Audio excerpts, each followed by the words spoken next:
Fauci that I got a sense that this is a playbook that they have used forever.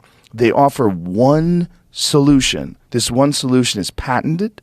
This one solution is controlled by these pharmaceutical companies, and it's very expensive, and they make a fuckload of money from it.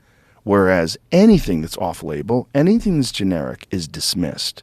They rig the test to make it look like like they'll give you far more in like what they did with hydroxychloroquine. I don't even want to go into this. You could read it in the book, but my whole journey on this is like, first of all, how did I find myself in this, right? I'm a comedian and a cage fighting commentator.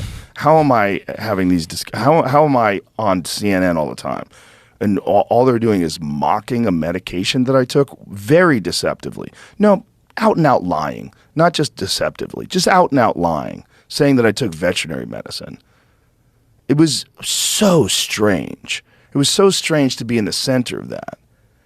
And also to be someone who got over it very quickly, where there was no discussion. There was no like, hey, Joe Rogan got over this really quickly. What is he doing differently than most people that had COVID and had terrible outcomes? There was none of that. There was no real concern. Like, hey, is he doing something that we could all do? Maybe some people like Aaron Rodgers, who is allergic to one of the key components of the mRNA vaccine.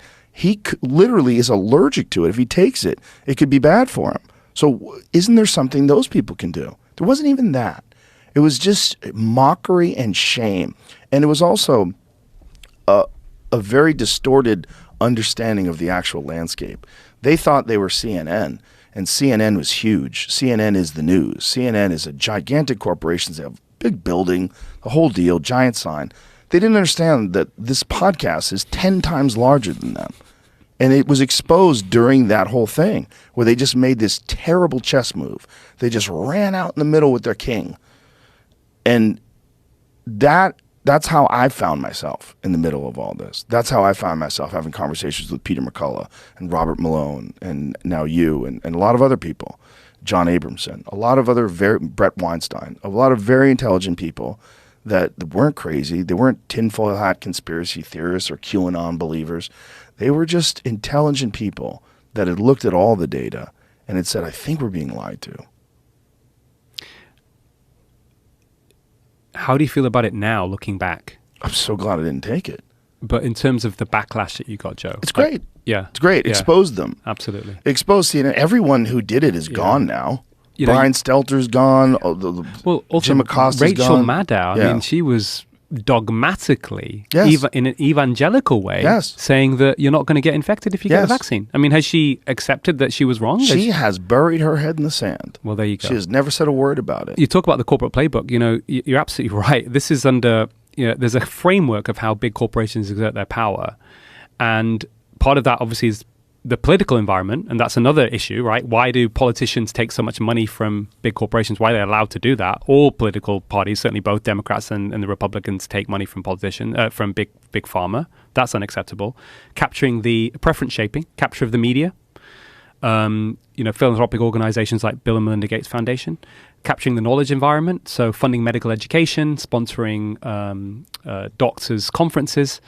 You've got the limited liability of the legal environment. Then you've got something called opposition fragmentation. So that means essentially attacking and smearing those who are calling out their bullshit, who are questioning the narrative. And you were caught in that, Joe. But I'm sure you know this.